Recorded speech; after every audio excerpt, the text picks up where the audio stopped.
মানুষ। এটা মনে হয় গোপাল কাকাকে ফাঁসাতে করা হয়েছে। তুই ছোট মানুষ, এসব তোরও মাথায় ঢুকবে না বুঝলি। অভাবে পড়লে ওসব ছোট লোকদের হিতাহিত জ্ঞান থাকে না।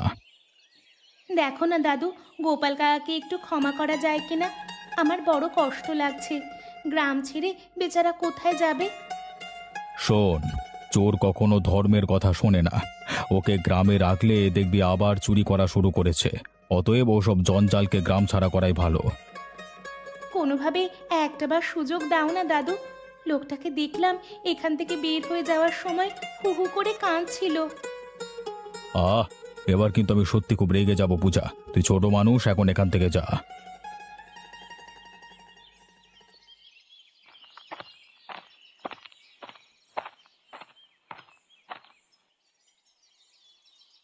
কি গো, বড় ক্লান্ত হয়ে ফিরলে যে? কাজটা যে কিছু সন্ধান পেলে? আশেপাশের গায়ে ঘুরে কোনো কাজ জোটাতে পারলাম না গো। হ্যাঁ, ঠাটা রোদে ঘুরে বেরিয়ে বড্ড তৃষ্ণা পেয়েছে। আগে এক গ্লাস জল দাও দেখি। এই নাও, একটু বাতাস করি তোমায়। থাক থাক, আর লাগবে না গো। এখন কি করে যে অন্ন জোগাড় করবো ভেবে পাচ্ছি না। এখন তো আর খেয়ে তো নেই যে ফসল পাবো। বাইরে যদি একটু কাজকর্ম না মেলে তবে চলবো কেমন করে বলো তো? খুব খিদে পেয়েছে গো। সেই ভোরবেলায় না খেয়ে বেরিয়েছি, একটু খেতে দাও না। বাড়িতে তো চাল ডাল কিছুই অবশিষ্ট নেই। অনেক খুঁজেও কোথাও পেলাম না, তাই তো রান্নাই করা হয়নি আজ। আহা গো, এই খিদের কষ্ট বড় কষ্ট। হায় ঈশ্বর, এই কষ্টের কি মুক্তি নেই? চারিদিক থেকে এত বিপদ এগিয়ে এলো, কিভাবে সামলাই? আজ বিনা দোষে ঘর বাড়ি ছেড়ে এই বিজন ভূমিতে থাকতে হচ্ছে। আর যে কত পরীক্ষা নিবে সৃষ্টিকর্তা। ভাবছি কালকে শহরের দিকে যাব। যদি কুলি মজুরের কাজ পাই তবে হয়তো একটু আয় আসবে। এছাড়া তো আর কোনো রাস্তা দেখছি না গো। বর্ষা হলে না হয় মাছ টাছ ধরেও চলা যেত। এখন শহরে না গেলে শূন্য হাতে না খেয়ে মরতে হবে গো। কোনো রকম খাবারের ব্যবস্থাটা আগে করতে হবে তো।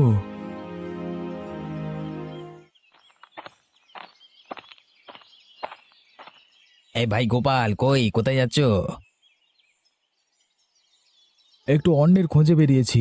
কদিন হলো খাওয়া দাওয়া নেই। কাকিমার আবার কি হয়েছে? এই গত রাত থেকে মায়ের পেট খারাপ করছে ভাই। গায়ে তো আর ডাক্তার নেই, মাঝ রাস্তা অবধি এই ভ্যানে কোনো রকমে আনলাম, এখন কি করি বলো তো? হঠাৎ পেট খারাপ করলো কিভাবে গো? আর বলো না, গিন্নি রাতে পুঁটি মাছ রেঁধেছিল, বুড়ো মানুষ খেয়ে হজম করতে পারিনি। দাও দাও কাকিমাকে, আমিও ধরছি। ইস, বুড়ো মানুষ কি না কষ্ট পাচ্ছে। বাড়িতে অনেক চেষ্টা করলাম, কিছুতেই ভালো হচ্ছিল না। এখন কোথায় যে নিয়ে যাই কিছুই তো ভেবে পাচ্ছি না। কি গো কাকিমা, আমাকে শুনতে পাচ্ছ?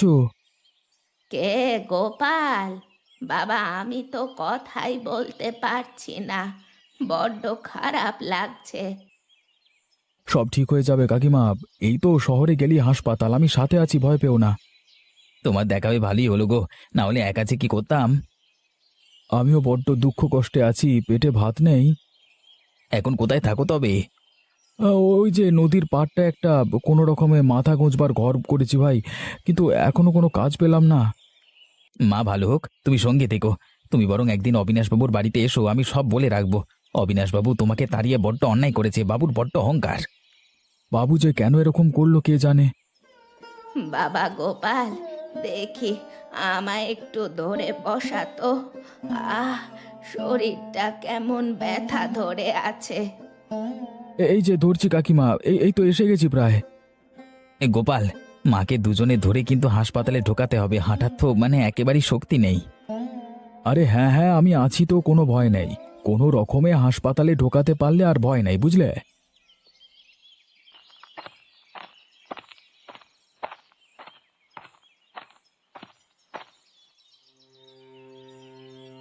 কি হে খগেন, শুনলাম তোমার মা বড্ড অসুস্থ। আমায় তো জানালে না। জানানোর আর সময় পেলাম কোথায় বাবু? সেদিন রাত থেকে মায়ের প্রচণ্ড পেট খারাপ, আমি একা কোথায় যাব কি করব দিশাহারা হয়ে গেছিলাম। তো হঠাৎ এমন কি করে হলো শুনি? আর বলবেন না কাকা বাবু, বেটা গোপালের যে পেটে পেটে এত হিংসে তা কি আর জানি। সেদিন গঞ্জের হাটে বেটা কোথায় থেকে মানে পুঁটি মাছ এনে বিক্রি করছিল, ওই পুঁটি মাছই কিছু একটা বিষ ঢুকিয়েছে। তোমাদের পেট ভালো আছে তো? আমি আর নীলিমাও তো কয়েকবার পায়খানা বমি করেছি। তাহলে ওই বেটা এখনো পরিবর্তন হয়নি? ওকে তো একবার কঠিন সাজা দিতে হবে, যেন সারা জীবন মনে থাকে ওর। বেটা আমাকে আবার বলেছে নাকি সে নাকি আপনার কাছে আসবে। আমিও বলে দিয়েছি, আমি কিন্তু বিচার চাই বাবু। আসতে দাও বেটাকে, আসলি বুঝবে শয়তানের কি সাজা। এবার ওর হাত পা ভেঙে ফেলে রাখবো। পাজি কি কখনো ভালো হয়? ওই বেটা কখনো ভালো হবে না, অন্যায় করে ওর মানে ভয় নেই একটু।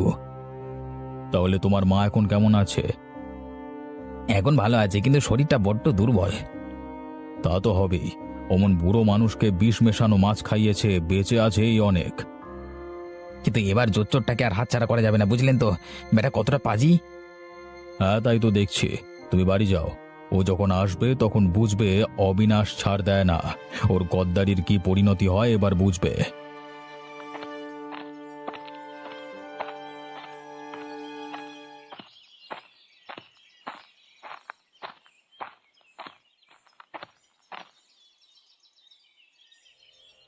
এই কাকাবাবু প্রণাম নেবেন। এই তুই বাড়িতে ঢুকলি কিভাবে? এই এটাকে কে ঢুকতে দিল? কাকাবাবু আমরা না খেয়ে আছি, এ সময় কোথাও কোনো কাজ নেই, আমাদের একবার গ্রামে আশ্রয় দিন। তোর সাহস দেখি মন্দ নয়। তুই কিভাবে ভাবলি তোকে এ গ্রামে আমরা নিয়ে ঢোকাবো? আপনার দুটো পায়ে পড়ি কাকাবাবু, একটু দয়া করুন।